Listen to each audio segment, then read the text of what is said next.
Gostaria de convidar o nosso confrade da noite, que veio da cidade de Tapetinga, Bahia, Adair Nolasco. Seja muito bem-vindo.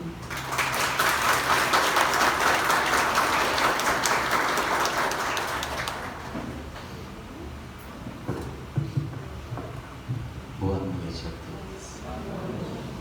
Como é bom estar aqui, porque o aniversário do sempre que ganha presente é a gente, né? A alegria de estar aqui no Servo de Maria mais uma vez, a alegria de ver nosso irmão Ferreira cantando tão bom, a alegria de reencontrar os amigos nos dois planos. E nesse clima de alegria e de paz, eu quero saudar vocês como eu gosto de saudar. Que a paz do Mestre Jesus seja convosco. Lembrando que a paz do Mestre, ele nos avisa que não é como a paz do mundo, né?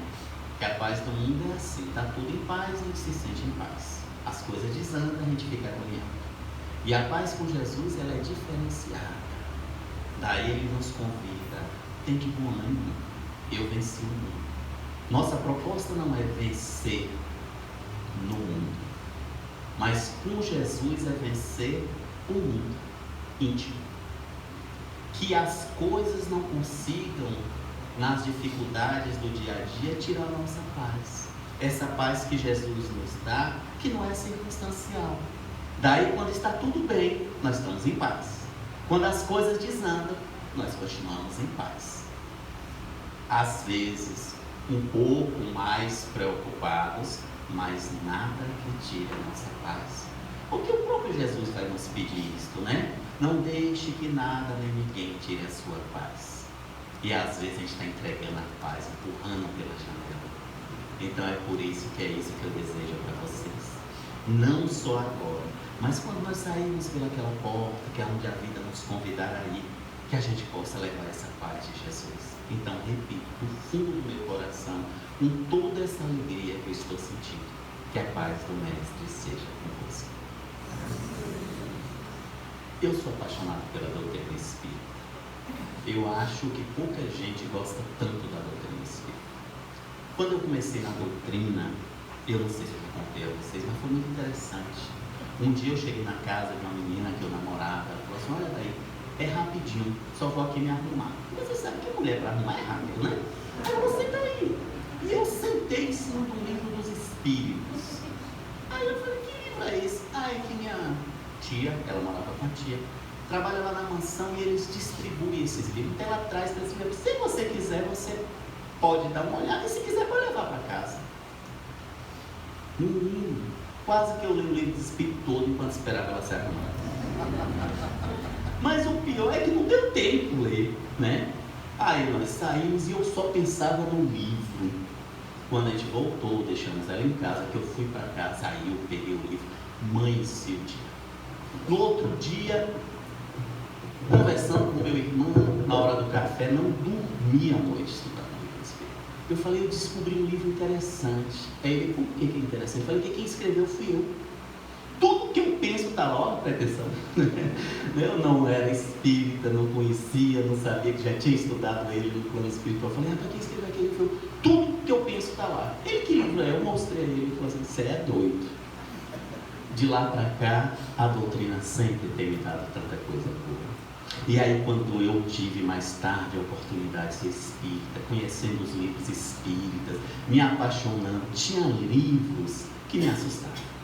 Eu me lembro que uma amiga nossa falou assim para mim: olha daí, tem um autor que eu gosto muito, um espírito chamado Luiz Sérgio, e me deu os livros de Luiz Sérgio. Eu comecei a ler Luiz Sérgio, e Luiz Sérgio falava do futuro, e ele falava da preocupação com as drogas, como é que a maldade, as trevas iam trabalhar as drogas e a calamidade que é fazer no Brasil. Quando eu terminei de ler, eu falei para a amiga: ó, eu gostei, mas eu acho que isso não vai acontecer. O que ele coloca aí, não creio. Eu vou ler outros autores. Aconteceu. Tudo o que ele descreveu há mais de 30 anos, quem quiser pode ler os livros dele. Está acontecendo em nossa sociedade quanto às drogas. Mas na época era algo que a gente achava difícil.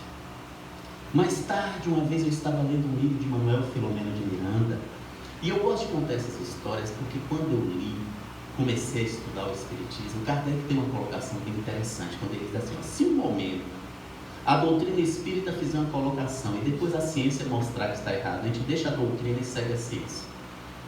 Até hoje nunca aconteceu. Pelo contrário, a doutrina está sempre na frente.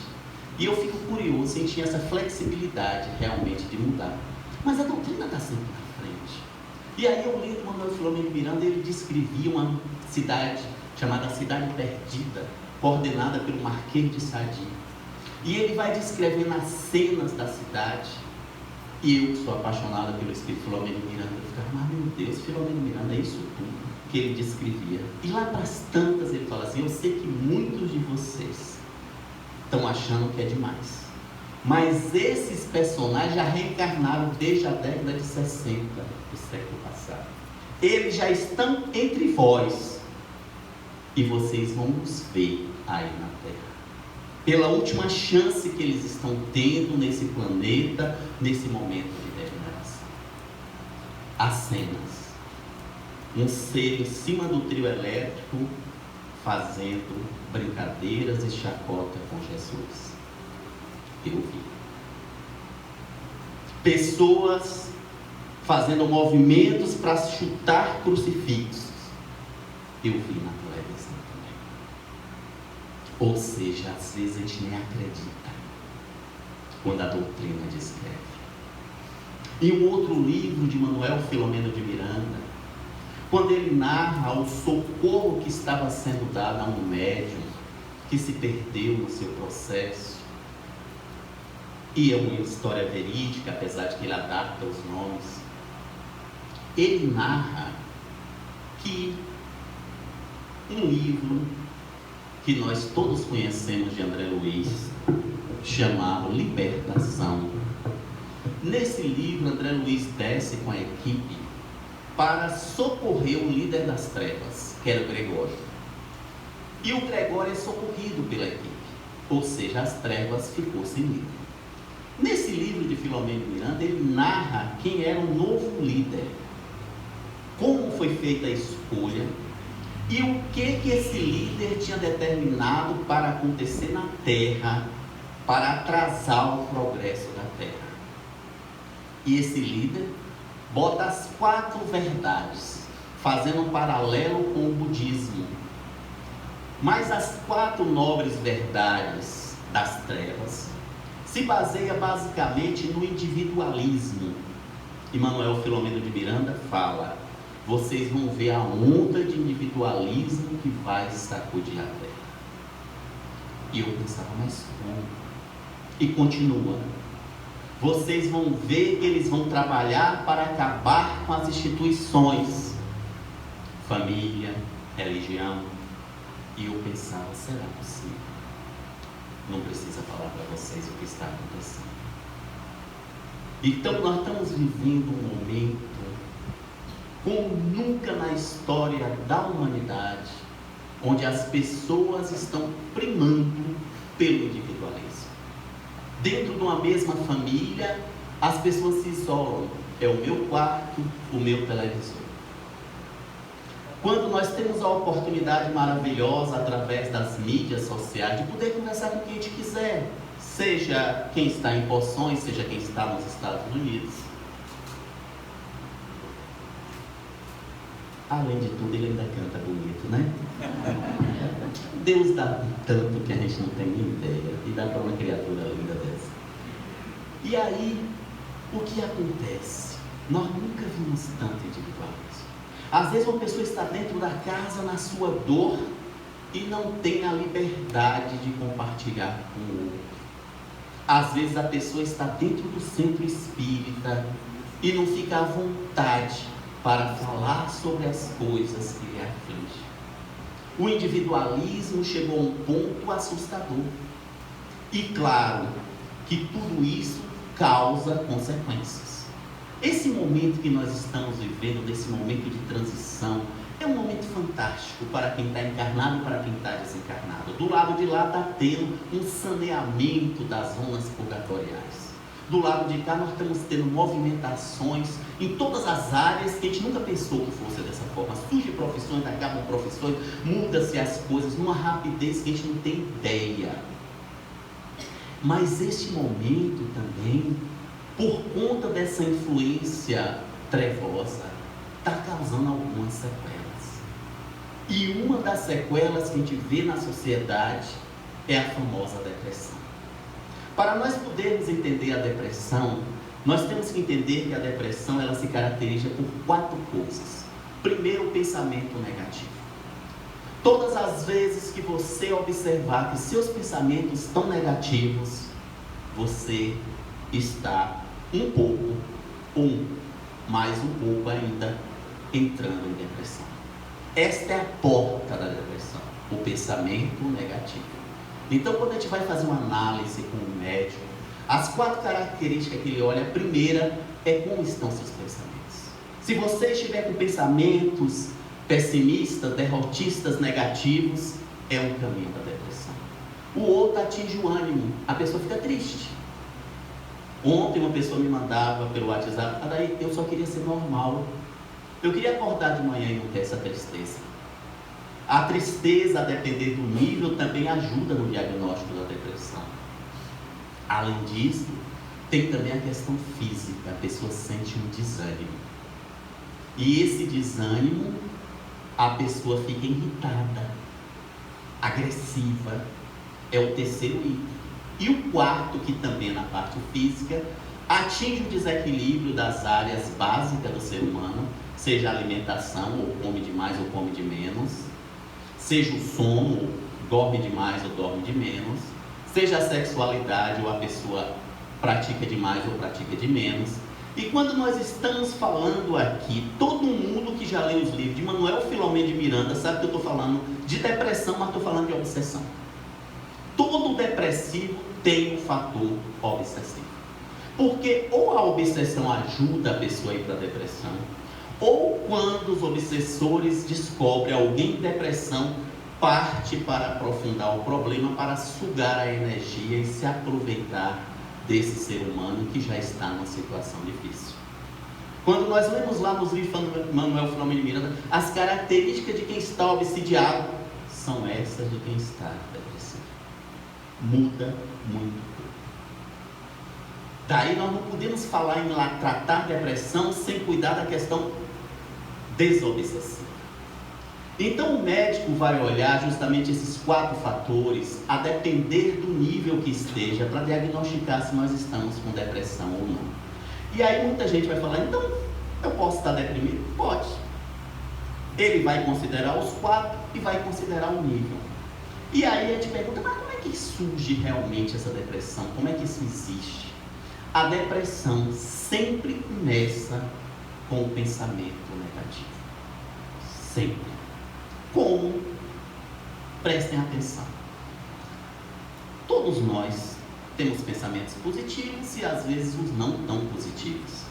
Mas o problema é quando a coisa desanda. Quando o pão cai com a manteiga para baixo. Quando a sua vida começa a desacertar.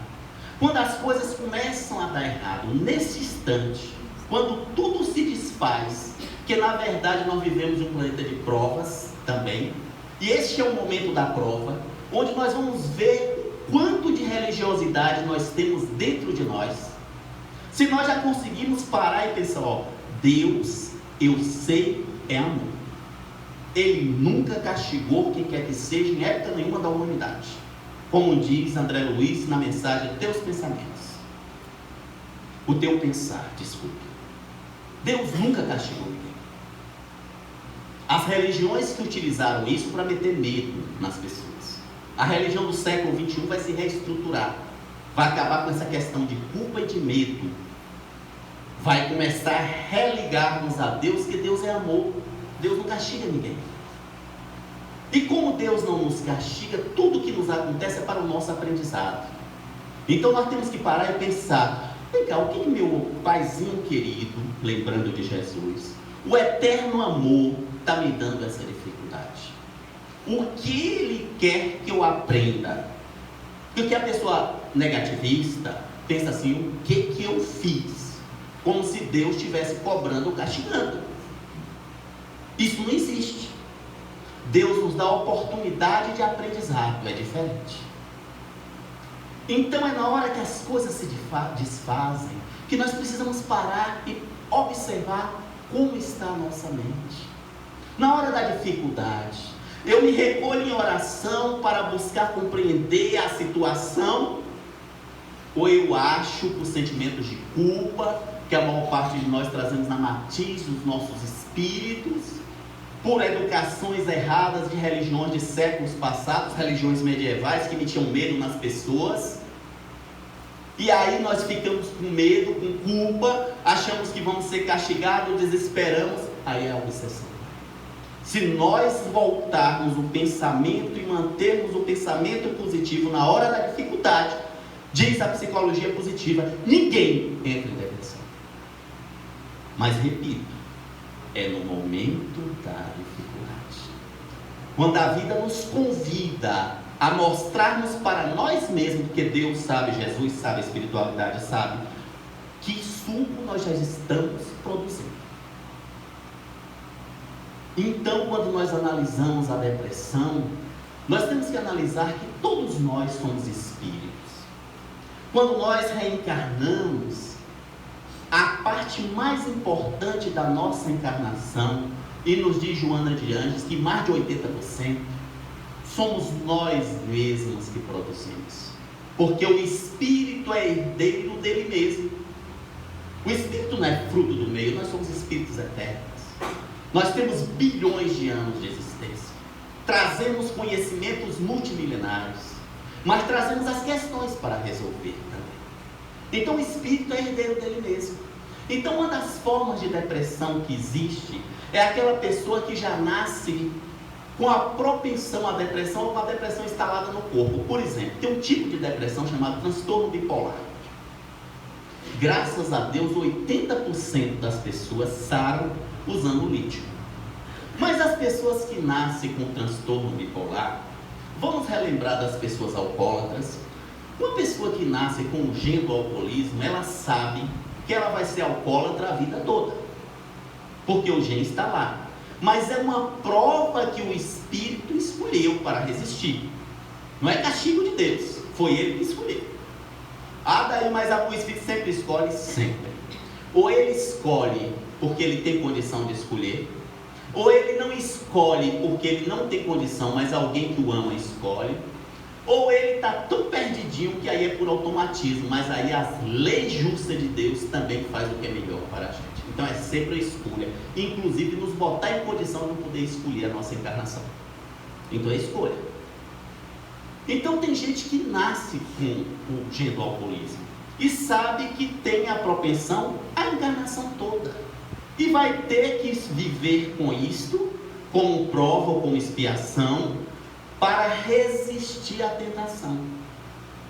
Da mesma forma, tem gente que já nasce com o organismo, com o transtorno bipolar, para viver com esses transtornos. Nesse instante, se nós observarmos os nascimentos que estão acontecendo na Terra, no momento que está tendo um saneamento do outro lado, nós vamos perceber estatísticas fantásticas. Há 20 anos passados, a cada 30 mil nascimentos, nascia uma pessoa autista. Nesse momento que todos nós estamos aproveitando para reencarnar, tipo última chance, a cada 189 nascimentos nasce um autista. Porque os espíritos precisam vir ter oportunidade. E muitos de nós encarnamos com transtorno bipolar por escolha. Mas normalmente a medicação ajuda. Outros nascem com a propensão à depressão, que nós consideramos a depressão simples. A pessoa tem uma tendência a se deprimir. Mas neste caso também é uma escolha. Mas tem um outro tipo de depressão que nós conhecemos como melancolia, que todo mundo passa. Por exemplo, você tem uma empresa que quebra, você perde um ente querido que vai morar longe ou que vai para o plano espiritual, não importa, a saudade, você sente a perda da presença, a presença da ausência, e aí você começa a conviver com isso, isso dói, você se sente melancólico, Depois de algumas semanas você volta ao normal. O problema é aquela depressão que depois do fato você não consegue voltar. É a depressão que campeia na nossa sociedade. É a que está instalada. E essa depressão, por incrível que pareça, é causada pelas vicissitudes da vida. Kardec nos chama a atenção disso. Tem muita gente que fica pensando que determinadas coisas é castigo de Deus, que não existe. Outras que é provação, e não, faz parte da vida. Por exemplo, se você se preparou do outro lado para ser um médico aqui, você sabe que o curso de medicina é difícil. É difícil para passar no vestibular, é difícil para concluir, é difícil para fazer residência, é difícil para dar plantão, é difícil pela carga horária. Você sabia. Então, para você cumprir o que você fez, você vai ter vicissitudes, tipo sábado, domingo, feriado, está estudando. Isso é normal, não é castigo, não é perturbação. Imagine também que você escolha outra profissão, que você, não importa, qualquer que seja, você vai ter as dificuldades do dia a dia. E são essas dificuldades do dia a dia que estão causando a maior quantidade de depressão. Essa depressão que campeia. Por quê? Porque no momento da convivência, no momento de vivermos as nossas provas e expiações, nós não estamos conseguindo lidar com ela. E por que, Adair? O que faz com que a gente não consiga lidar com ela? E aí vamos utilizar aqui a psicologia positiva como primeira referência, vamos usar depois outras escolas da psicologia. A psicologia positiva nos mostra, através dos seus fundadores, que o principal problema nesse instante que mais causa depressão é o individualismo. Lembra que eu falei que o líder das trevas colocou como obsessão coletiva na sociedade o individualismo? É o que mais causa depressão. As pessoas estão vivendo isoladas dentro de casa. As pessoas estão vivendo isoladas na companhia das outras. Essa sensação de que você está só, que você não consegue mais conversar com a pessoa, bater um papo, ter uma chamada conversa fiada, né? Você não consegue. As pessoas estão sós. Quantas vezes nós estamos vendo dentro dos templos pessoas que têm dificuldades de perceber que o irmão é o irmão? Porque às vezes nós dizemos, mas não sentimos. E aí, normalmente, nós achamos que o problema é do outro, e nunca é. É porque nessa cultura utilitarista do descartável, nós estamos convivendo com isso com uma força muito natural. Eu não sei, eu não vou entregar minha idade não, mas eu vou contar uma história para vocês aqui. Vocês não julguem minha idade, tá? Eu me lembro quando eu era adolescente, tinha um cantor maravilhoso chamado Figueiredo. E aí ele fazia serestas, e a gente chegava lá, levava as namoradinhas. E aí Figueiredo cantava assim pra gente: sentimental eu sou. Conta aí, Figueiredo, canta pra gente. Se eu sou demais. Sentimental eu sou. Eu sou demais. Quem é que não apaixona? A gente apaixona até pelo cantor. Com um clima desse, a gente 10 minutos já estava apaixonado. Aí quando a gente vê hoje, passa aquelas músicas românticas nos carros, o carro passa na rua transbordando, e a música vai dizer, eu não sei se eu dou na cara dela ou se eu dou na cara dela. Eu falo, meu Deus do céu. Aí eu ligo pra Figueiredo, canta a música aí pra mim, porque eu fico assustado. Como é que pode isso ser romantismo? As pessoas só pensam em si. As músicas falam disso, qualquer coisa eu troco. Eu falo, Deus do céu. É isso que é amor? Esses seres estão aqui, influenciando, e aí qualquer coisa a gente troca. Qualquer coisa não serve mais. Ah, eu não gostei da atitude que a diretoria do centro tomou, eu vou embora. Aqui não tem jeito, só tem centro, né? Mas eu conheço gente que está passando sempre na cidade maior, reclamando, porque tem que ser do jeito dela. Se não for, não pode dar na cara do diretor do centro, ainda bem, né?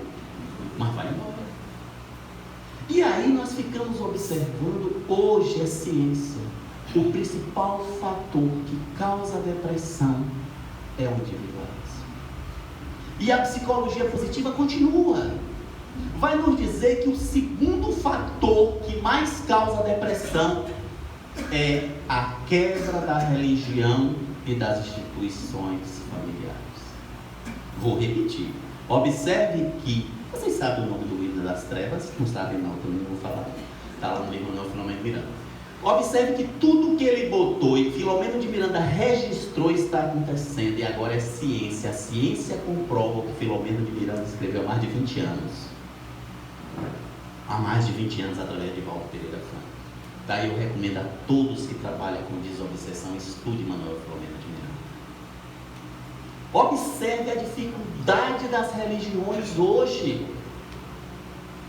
Eu não sei se vocês já perceberam a dificuldade daquele pastor Valdomiro. Aquele pastor, ele é médio de cura de multidões.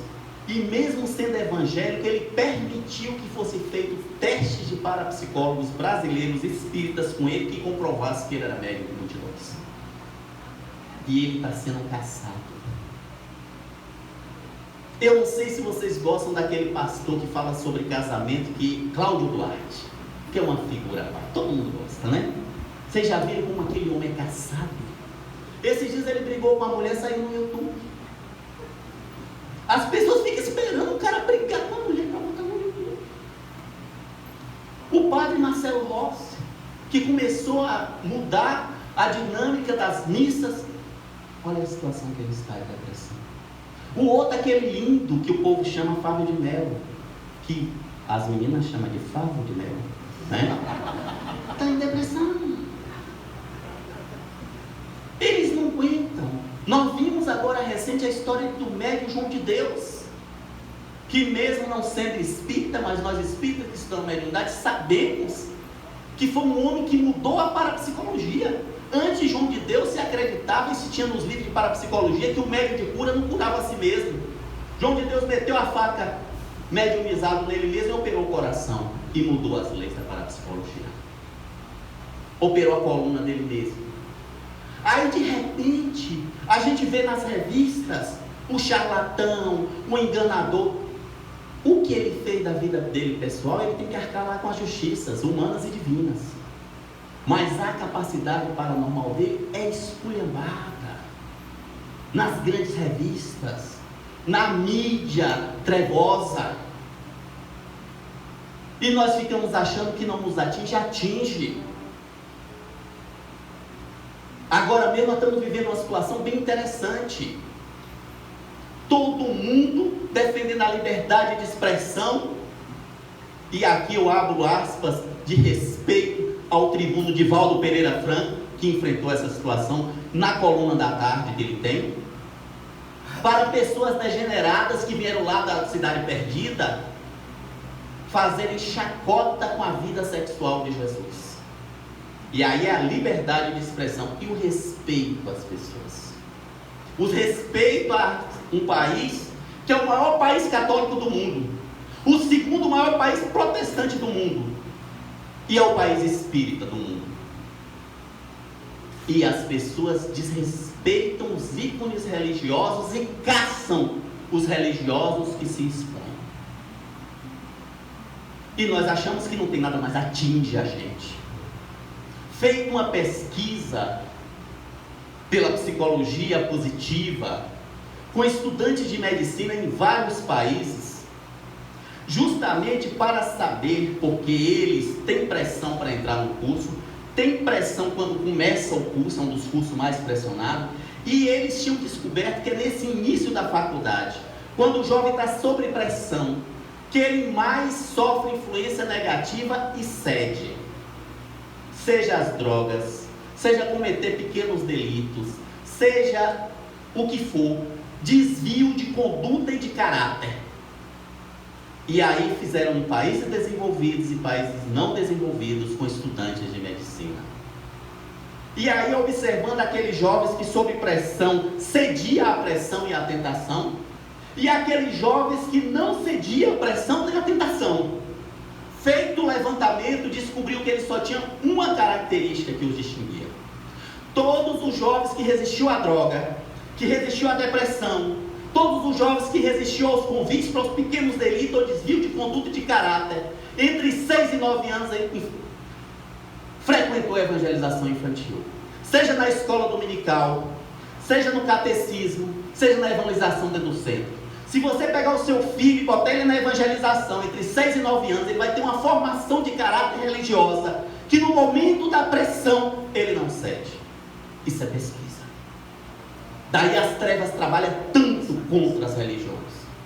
E aí o povo grita a liberdade de expressão. E o respeito. E o respeito ao sagrado. E o respeito àquilo. Nós jogamos na lata de lixo. E os jovens perdem a referência. Eu vejo espíritas dizendo: ah, meu filho quando crescer escolhe a religião. Aí eu pergunto a eles: e se seu filho não quiser ir para a escola para ser instruído, você deixa? Ah não, aí é obrigação. Ignorância. Porque é obrigação dos pais botarem os filhos na evangelização, para dar formação a ele, para resistir no momento da dificuldade. Isso é pesquisa científica. Daí as trevas batem nas religiões. E o que é pior, às vezes uma religião bate na outra, esquecendo que a religião é a garrafa. O importante é o conteúdo, que é a religiosidade. Se nós não prestarmos atenção a isso, nós vamos achar que quando chutam os crucifixos da Igreja Católica, não atinge todo o cristianismo, não atinge todas as religiões. Nós vamos achar que é normal que uma religião que se diz cristã invade e bota fogo nos terreiros de candomblé.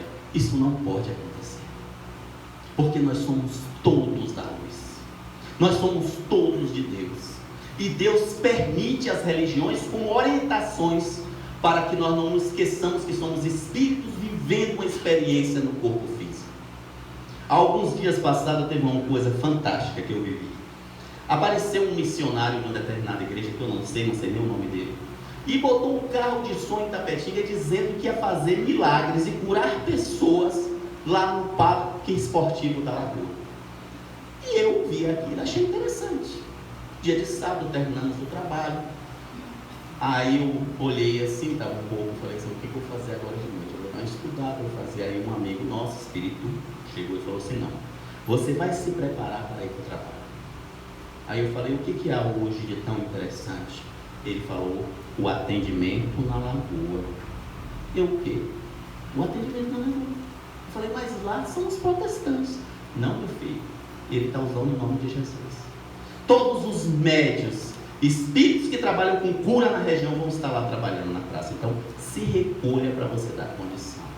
Aí eu parei, pensei e fiquei pensando, né? Às vezes a gente não pensa nisso. E aí quis dar uma de sabidinha, que eu gosto de dar uma sabidinha com o espírito, não é uma vantagem, mas sim, né? E aí eu perguntei ao espírito: mas vem cá, ele espalhou aí, vai fazer? Esse cara é médio, é autêntico?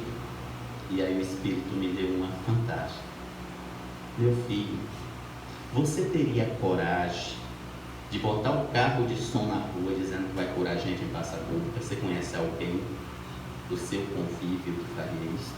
Ou seja, chamou logo os espíritos para a dança. Eu falei: nada. Pois é, meu filho, ele está usando o nome de Jesus, e quem é atraído pelo nome de Jesus já está predisposto, e nós não podemos perder a oportunidade. Não só não me respondeu, como me deu um tapa com luva de peru. E eu corri para casa e fui me preparar para o trabalho. No domingo de manhã, quando eu acordei, simplesmente a cidade comentava que um sarou, que o outro sarou. Que maravilha!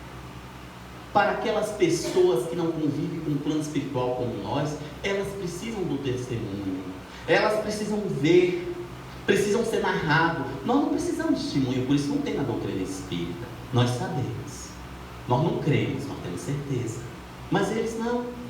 E o bem é sempre o bem. Então a falta da religião é que mais está causando, depois do individualismo, na nossa sociedade, a depressão. E nós temos que defender todas as religiões, e mais do que isto, quando nós vemos de todas as religiões as pessoas sendo perseguidas, nós entendemos que eles que têm, porque eu fico pensando, um padre de Melo, o Fábio de Melo, o cara precisava ser tão bonito,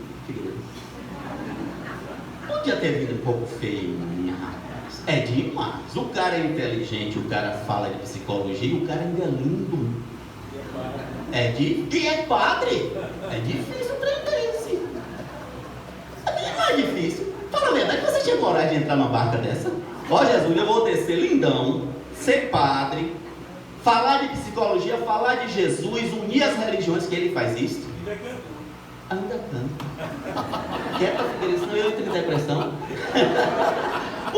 É sério, é uma prova muito difícil. E eles são caçados. A vida dele é vasculhada. Então mostra que nós precisamos estar atentos à nossa religiosidade, que nós não temos a influência que eles têm, mas nós temos a nossa influência onde nós passamos.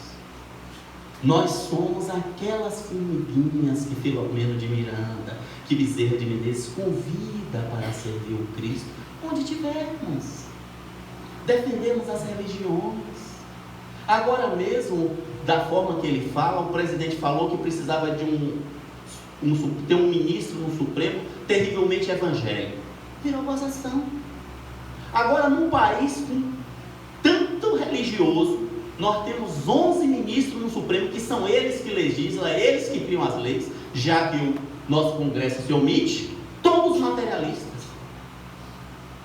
Tudo que tentaram passar no Congresso e não passava por causa dos religiosos, passa no Supremo e vira lei.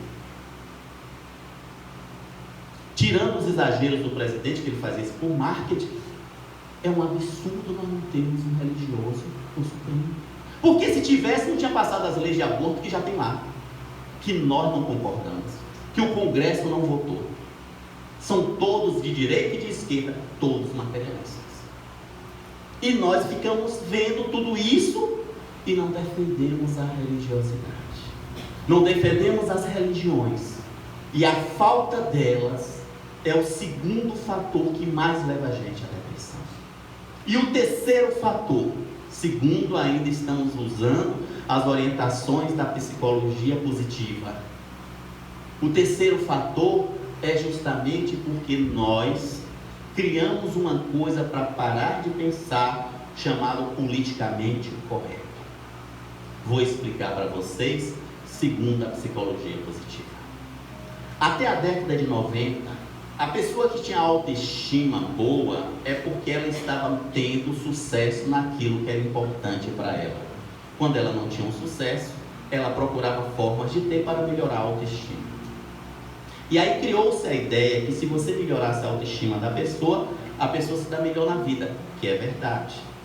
Isso é uma realidade. Mas você não pode fabricar a autoestima de uma pessoa. Chegou-se a propor ao presidente dos Estados Unidos criar um ministério para a autoestima. E aí agora você não pode mais pensar, imagine um espírita, porque nós estudamos espiritismo, que é filosofia também, não pensar. Quando eu vejo alguém falando politicamente correto, eu chego da vontade de rir. Como espírita. Como é que um filósofo, que todo espírita estuda filosofia, não vai pensar? Tem que falar como o outro quer que eu fale. Tenho que me expressar como o outro quer que eu me expresse. E pior, tenho que pensar como o outro quer que eu pense. E neste processo nós fomos protegendo os jovens. O jovem não ia bom numa matéria, em vez de chamarmos ele. E hoje, a psicologia do sucesso, que mostra que a pessoa que mais tem sucesso não é aquele que nasceu bem dotado, mas é aquele que faz mais esforço, o que nós já aprendemos no Espiritismo. Então, neste processo, nós entendemos que a pessoa tem que fazer esforço. O espírito reencarna para desenvolver habilidades, mas tentaram proteger os jovens para eles não terem frustrações. Só que mais cedo ou mais tarde, eles vão. A coisa chegou a um ponto tal que na Inglaterra tem uma lei que com 33 anos de idade você é obrigado a sair da casa dos pais. Porque o jovem era protegido, eles não querem mais sair dentro da casa dos pais. Virou um jovem nem trabalha, nem estuda. Fica dentro da casa dos pais. Não tem mais a estrutura para construir uma família, para assumir a responsabilidade. Eu me lembro da época que a gente formava um médico e ele era médico. Formávamos um dentista e era dentista. Daí tinha um programa no Exército que nós nos matriculávamos, e o Exército levava a gente para Alto Amazonas. Botava um médico lá, ele era médico. Ele sabia lidar com o braço quebrado, com o parto, com as doenças principais. Esses dias uma colega me procurou lá na minha clínica, querendo que eu indicasse ela para trabalhar. E me falou uma coisa que eu quase choro. Olha, até agora tem um detalhe. Eu já estou formada há 2 anos, mas eu não sei extrair leite.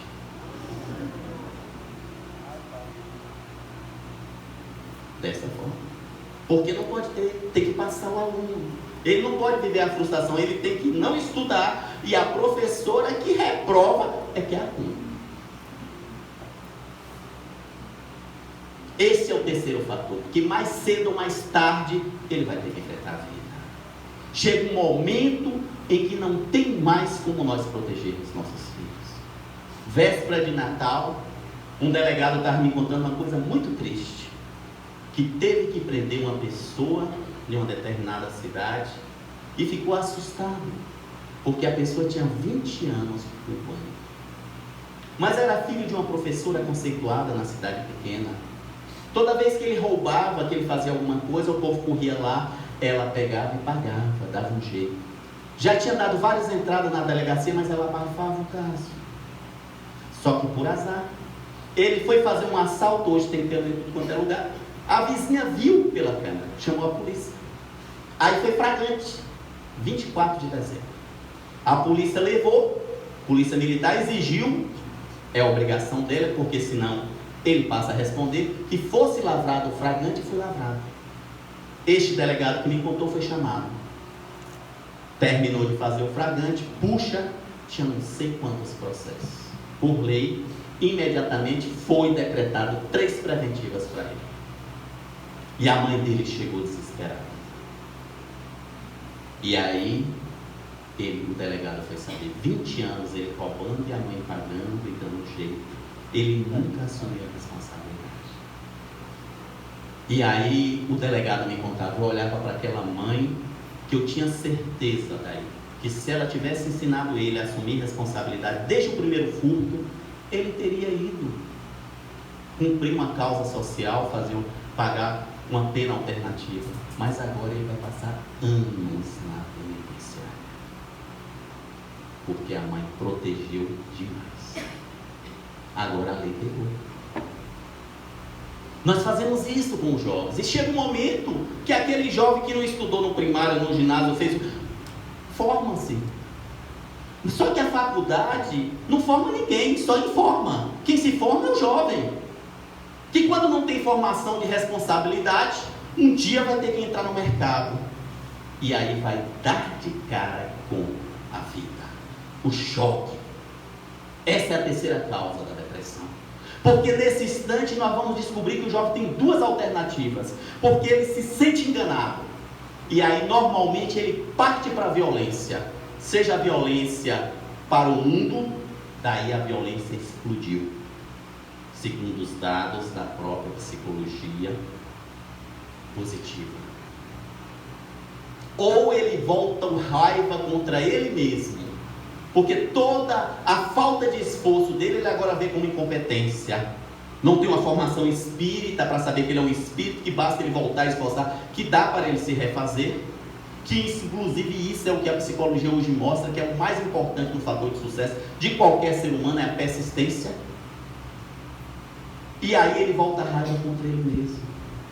E aí ele pode entrar nas drogas, ele pode entrar na depressão, ele pode. É o terceiro fator da depressão. Tudo isso no momento de transição que estamos vivendo, em que as pessoas estão perdendo os valores, que os grandes religiosos são caçados junto com as religiões. Eu fui assistir no Amazon, que é o concorrente da Netflix, as séries da Amazon, as séries especiais feitas. Comecei a assistir um famosíssimo, Deuses Americanos, onde ele vai mostrando as diversas formas de conhecimento religioso que foi para os Estados Unidos e destrói todas elas. Não é por acaso. Fui assistir outra série também famosa, Crenças, onde ele começa a destruir todas as religiões. Não é por acaso.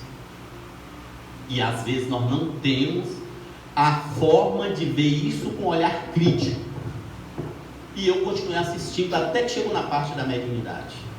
E aí ele começa botando tudo como charlatanismo, até que enfrenta uma personalidade, se Arthur Conan Doyle, aquele que criou o personagem Sherlock Holmes, e que dá um depoimento que está lá gravado na série, dizendo: ninguém na Inglaterra mexeu com tantos médiuns e tanto espírito quanto eu tenho certeza, e eu vou voltar em praça pública para dar depoimento. E marcou a data depois da morte dele. E na série tem isso, para nós espíritas pesquisadores é fantástico. E milhares de pessoas na praça em Londres, através da voz direta, Arthur Conan Doyle, eu não sabia disso, vai lá e fala que ele continua vivo, descreve tudo, e toda a praça sai convencida que era ele mesmo, porque ele é um personagem famoso na Inglaterra. E aí eu fiquei esperando como é que eles iam terminar esse capítulo, né? Que ali agora está na prova. Aí ele termina assim: bem, se é verdade ou não, nós nunca vamos saber.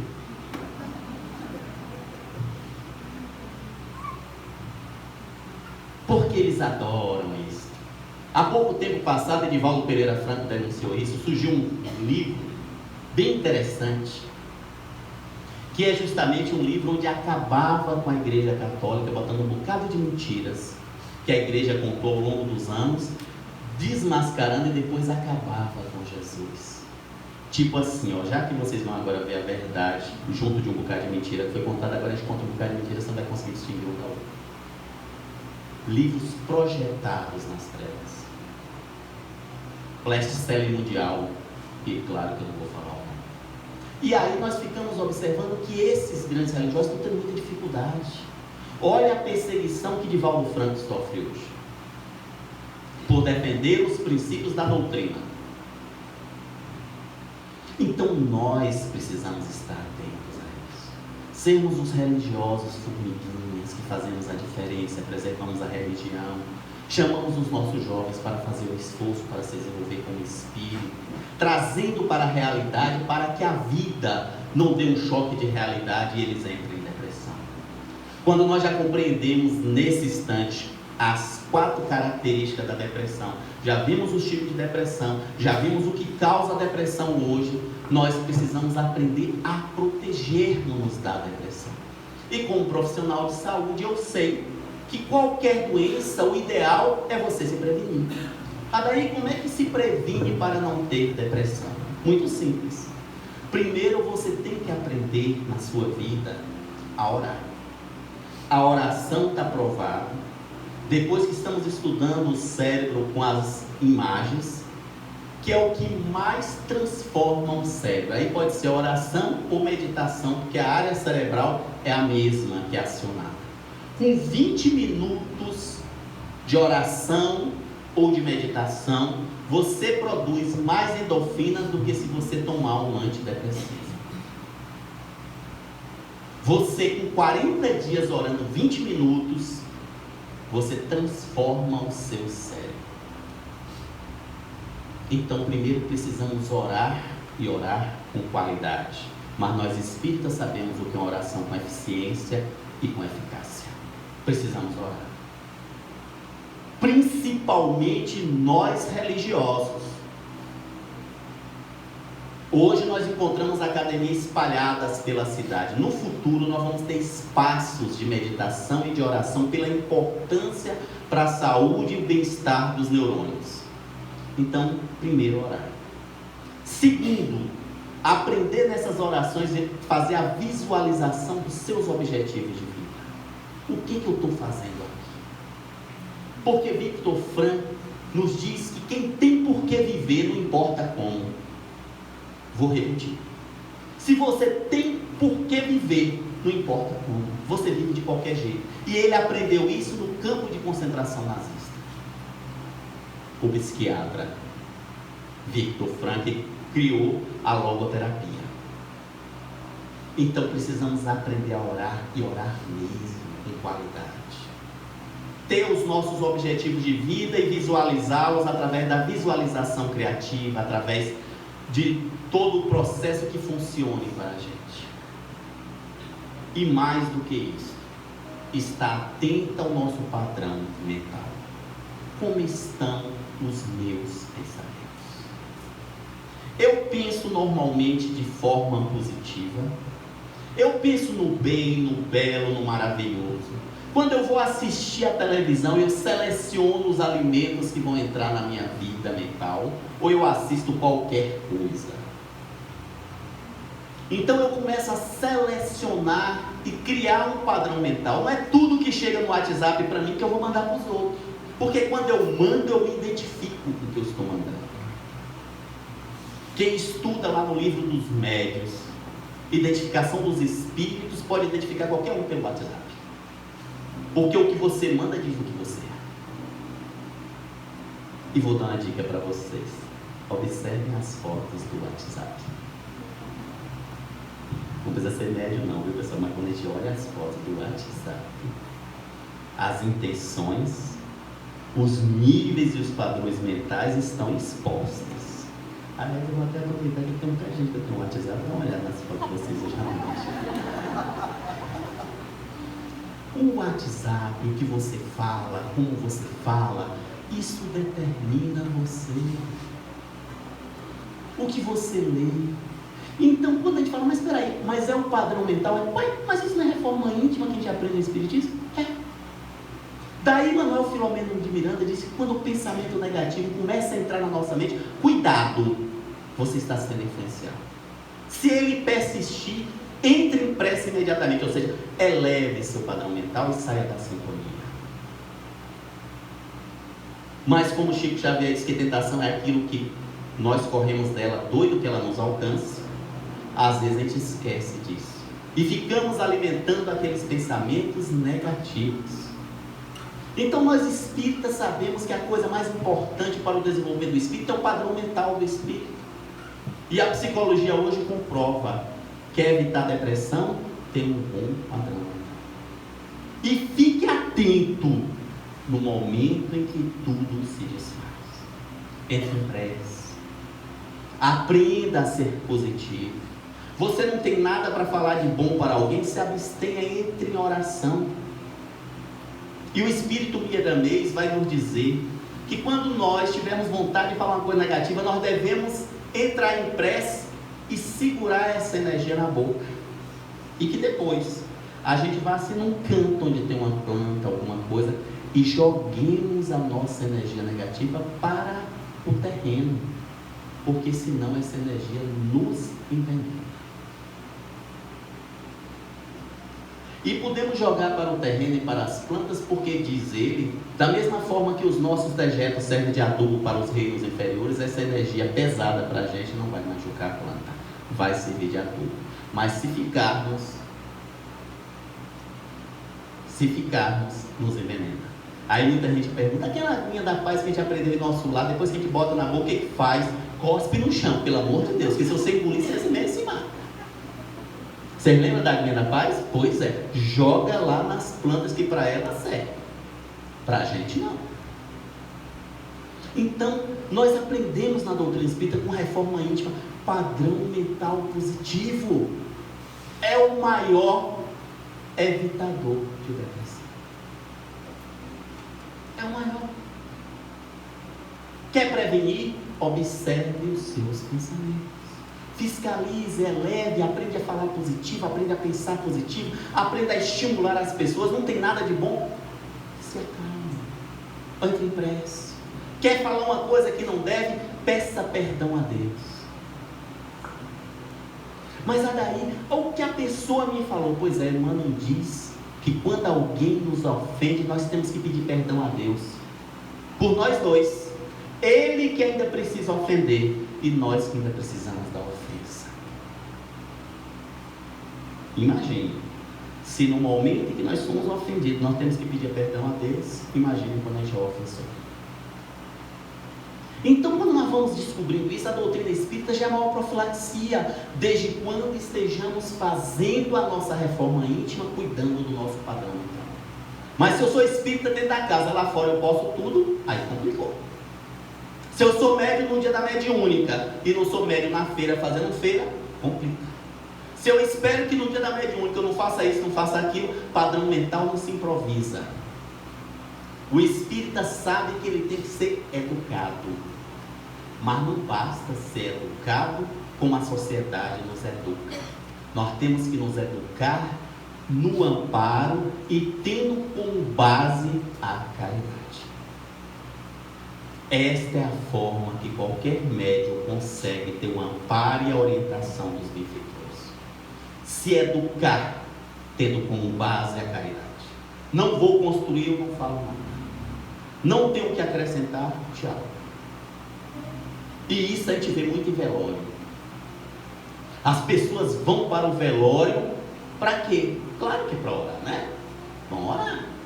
Daí a gente entra, ora, terminou, a gente vai embora, não é assim? Deveria ser, para quem tem educação espírita, é assim. Às vezes a pessoa está ali, tem dificuldade para ser liberta, e a gente não ajuda. Já foi, já fez a prece, vai embora. Se você não consegue ficar sem contar coisas chulas, sem brincadeira, sem beira, sem risadaria, vai para casa. Ore de casa mesmo. Mas isso é em todos os momentos, não é só no velório. Isso é só uma referência. Então nós aprendemos que uma obra preventiva é aquilo que nós espíritas já fazemos normalmente. Cuidar do nosso padrão mental, nos educarmos tendo como base a caridade. Isto é que é evolução espiritual. Mas daí, e se a pessoa já tiver em depressão, como é que faz? Aí nós seguimos aquilo que a ciência recomenda, mais o que a ciência espírita acrescenta.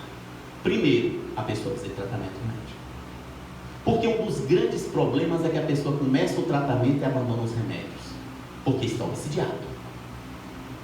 Toda vez que você começar um tratamento de depressão e falar, esse remédio não está dando certo, é o obsessor, na sua cabeça. E pior, quando não acha campo na sua cabeça, procura algum desavisado para mandar você parar o remédio. A medicina e os remédios são benefícios de acréscimo da misericórdia divina para nossas vidas. Nunca a doutrina espírita mandou ninguém contra a medicina, pelo contrário. Então a pessoa precisa fazer o tratamento médico, a pessoa precisa fazer o tratamento espiritual e a pessoa precisa fazer o tratamento psicoterapêutico. E o que a Organização Mundial de Saúde recomenda é a terapia cognitiva comportamental. Olha aí, o que eu faço lá na terapia cognitiva comportamental? Que nome bonito, né? Não dá tempo de explicar o que é isso aqui, mas vou explicar o que fala. Lá você vai aprender a estar atento às suas emoções, seus sentimentos e seus pensamentos, identificá-los e responder como deve. Uai, mas isso eu não aprendo no curso de reforma íntima na doutrina? Aprendeu, mas não usou. Agora vai pagar o profissional para treinar. Que é isso que a reforma íntima na doutrina espírita ensina. Mas é isso também que se aprende lá no catolicismo quando se fala em ser um bom cristão. É isso que se aprende na escola dominical lá na igreja protestante. E é isto que aprendemos no candomblé. Porque todas as 10 maiores religiões do mundo ensinam a mesma coisa: amar a Deus sobre todas as coisas e a próximo como a nós mesmos. Todas as religiões ensinam isso. A nós controlarmos o pensamento e responder com caridade para conosco e para com o outro. É isso que é terapia cognitiva comportamental. Você vai identificar. Mas às vezes a gente fala para o espírito, vai mais devagar, desacelera, tira essa ansiedade. Ah, mas a minha vida, olha, médium ansioso já está obsidiado. Cristão que não consegue orar já está obsidiado. Isso é um fato. Ah, mas quando eu vou orar, tem tanta coisa na minha cabeça. Claro, o obsessor não quer deixar. Ah, daí, mas agora eu comecei a orar, o povo lá em casa não quer que eu ore. Claro, eles agora estão utilizando eles. Porque Manuel Filomeno Miranda diz que quando uma casa não se obsidia, todos estão obsidiados. Mas na nossa ideia de que nós somos indivíduos, não temos nada a ver com o outro, a gente pensa que a pessoa que está obsidiada da nossa família, nós não estamos juntos. Estamos sim. Ele é a referência. O laço mais frágil é a referência. Mas Jesus também nos diz que quando uma casa não se ilumina, todos se iluminam. Às vezes chegam espíritas e falam, mas a Daí lá em casa, a gente não está tendo paz. Eu falo, uai, a responsabilidade é sua. Quem tem que produzir a paz na sua casa é você. Não é quem não é espírita, não. Não é quem não vai na igreja, não. É você. Quem tem que ter paciência, tranquilidade, sair essa ansiedade obsidente, como descreve Manuel Flamengo. Não somos nós que somos cristãos ou de outras agremiações religiosas. Não importa. Seja budista, seja alguém que tenha qualquer outro tipo de religião. É isso que nós aprendemos. Mas nós não queremos, aí nós vamos pagar terapia para aprender a pensar com caridade. Mas e se a depressão for muito grande? O que mais além disso? Continuamos explicando. O tratamento médico, a terapia cognitiva comportamental, o tratamento desobsessivo e, se for coisas complicadas, tipo a pessoa que tenta se matar, aí nós temos que utilizar a logoterapia. Porque, como eu narrei na estante, Viktor Frankl diz que é a melhor terapia contra suicídio. Que quando você tem por que viver, não importa como. A pessoa que está pensando em suicídio, ela tem que, através de um processo terapêutico, no centro, na igreja ou em outro lugar, aprender o que ela está fazendo aqui. Claro que você não tem esse problema, que todo espírita sabe. O espírita sabe por que ele reencarnou, qual o objetivo dele nessa encarnação, o que ele quer da vida, ele tem um planejamento, ele visualiza. Então, me desculpe estar falando para vocês, que eu sei que todos vocês sabem o que quer. Mas quando a pessoa sabe o que está fazendo aqui, por que ela está aqui, e aí não vale os subterfúgios. Porque muita gente fala, eu estou aqui para criar meus filhos, os filhos vão embora, fica síndrome do lar vazio. Criar filho é uma contingência da vida. Eu estou aqui porque eu vivo para o meu amor. Olha, na época que Figueiredo me ensinou nas palestras, lá nas canções dele, né, sentimental eu sou, era uma coisa. Agora a fila anda. E está andando numa rapidez, né? Então, cuidado. O seu compromisso é para com você. As pessoas vão surgindo na sua vida e todas vão passar pela sua vida. Todas. Seus filhos, seus amores, seu marido, todas passam. Você já imaginou, você é casado com uma pessoa maravilhosa, é a sua alma gêmea. Aí você casa com ela, vem uma encarnação, vem duas. Já pensou depois de 20 encarnações? Você vai ter que virar para ela e falar, olha meu filho, minha filha, você vai encarnar com outras pessoas e eu com outras para a gente aprender novas coisas. Só nós dois, a gente não aprende muita coisa, a gente já sabe até como é que o outro pensa. Então todo mundo passa em nossa vida. E o nosso compromisso sempre é aquele compromisso espiritual que você sabe dentro de você. E se não sabe é porque ainda não parou para dar o tempo necessário de meditação e de oração e falar assim, eu sei o que eu estou fazendo nessa encarnação. E vou dar uma dica. Na logoterapia de Viktor Frankl, tem algo que eu acho fantástico. Que eles dizem o seguinte: não pergunte à vida o que você está fazendo aqui, nem qual é a sua missão, porque a vida lhe pergunta isso todos os dias, só responda para ela. Quais são as dificuldades que você tem na vida? É isso aí que você nasceu para aprender. Eu não consigo me relacionar com ninguém, eu não fico com ninguém. Você descobriu que você é uma pessoazinha ruimzinha, né? Ninguém. 7 bilhões de pessoas encarnadas, 3. Meu amor, ninguém. Mas eu tenho um dedo podre. Pois é, aprenda a se relacionar. Meu problema para quem nasce no Brasil, isso é chato, não. Meu problema é a questão financeira. Pois é, faça um curso. Talvez você tenha reencarnado para aprender até a educação financeira. A vida está lhe dizendo qual é a sua missão na Terra. Todos nós encarnamos para evoluir. Ninguém encarna para cuidar do outro. Mas eu cuido da minha mãe. Isso é obrigação social. E é melhor cuidar do que, porque aqueles que não cuidam, depois ficam com consciência de culpa e vai parar tudo no psiquiatra. Fica mais barato cuidar da velha. Uma consulta no psiquiatra passa de R$400. Nenhum lugar do mundo tem psiquiatra suficiente, nem no Reino Unido. É o profissional que mais falta. Então cuida da velha que mais barato. Ninguém vai encontrar no psiquiatra um filho que cuida da mãe com consciência de culpa, mas aqueles que não cuidam vão todos para lá. Então nós temos que compreender que nós estamos dentro da doutrina já com essa consciência. Quando nós temos, por exemplo, uma reunião mediúnica com um espírito que está tentando ovoidizar, não tem mais por que viver, nós entramos com isso com ela, mostrando a esse espírito o porquê dele viver. No atendimento fraterno, a pessoa que tenta, que fala em suicídio, você tem que sentar com ele naquele dia. Não é depois da semana que vem, que pode não dar tempo. E ela tem que sair dali sabendo por que viver. Às vezes, na emergência, a gente fala: como é que vai ficar seus filhos se você se matar?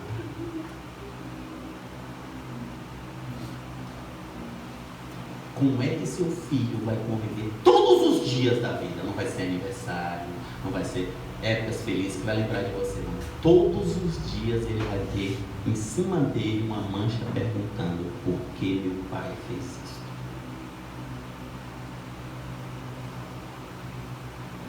Então nós precisamos descobrir o porquê viver quando a depressão nos leva a tentar o suicídio.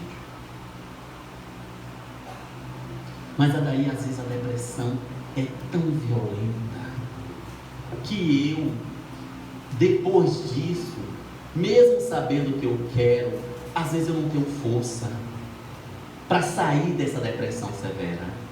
E aí voltamos à psicologia positiva. Se dedique a uma causa maior do que você. Quando você vive por uma causa que é maior do que você, e aí eu vejo pessoas protegendo os animais, e eu estou falando das pessoas sérias, não estou falando dos que estão aproveitando disso.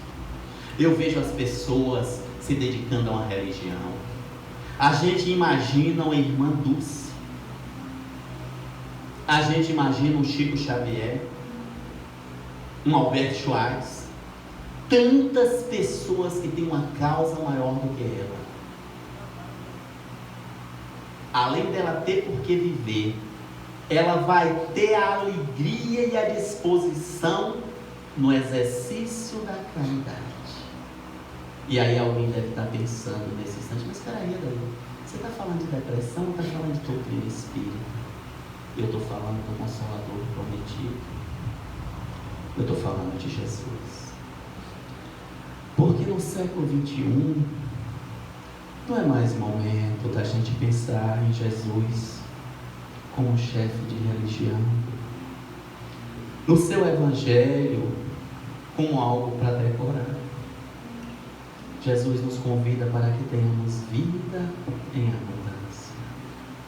O seu evangelho é um código de conduta para que nós possamos viver bem agora e cada dia mais.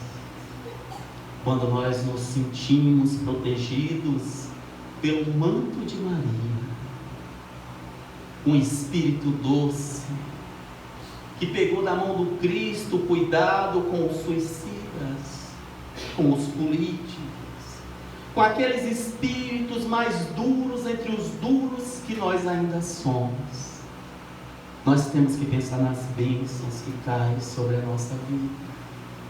Chamar Jesus para o nosso convívio, o nosso amigo. Compreender que religião não é para ensinar, religião é para dar felicidade àquele que a vive. Aquele que aprendeu com Jesus que o Paizinho querido é eterno amor, e sendo amor, nos ama. Aquele que aprendeu com Jesus que somos espíritos eternos. Jesus, quando estava entre os vivos, falava com os ditos mortos. Quando estava entre os mortos, falava com os ditos vivos. E a doutrina vem como consolador para mostrar: ninguém morre, ninguém foge da vida, porque Deus, sendo amor, já botou em todos nós a condição e a capacidade de sermos felizes.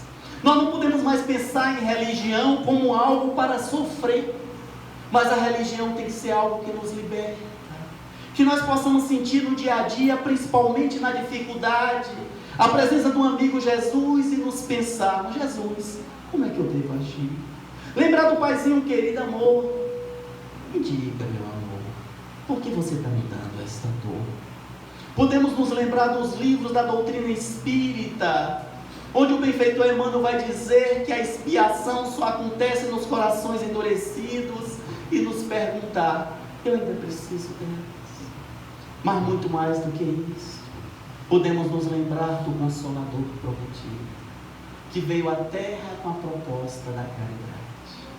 Porque quando nós escolhemos a evolução pelo amor, a educação espiritual tendo como base a caridade, nós começamos a viver as delícias do bem-estar, do contentar-se, muito mais do que contente. Nós começamos a sentir o amor nos invadir. Mesmo na dificuldade, nós temos por que existir. Nós sabemos que somos eternos, já vencemos em outras encarnações a fome, a guerra, as misérias, e sobrevivemos que somos filhos de Deus. Nós podemos entender como é bom fazer o bem. Nós podemos entender como é gostoso viver na caridade. E aí, quando sentimos essa proteção de Maria, a proteção dos benfeitores espirituais que preparam esse ambiente, que nos envolve, que nos ampara, a gente sabe por que e para que viver o amor e na caridade, sentindo esse amor e essa caridade nos vossos corações, inundando a nós todos. Muito obrigado.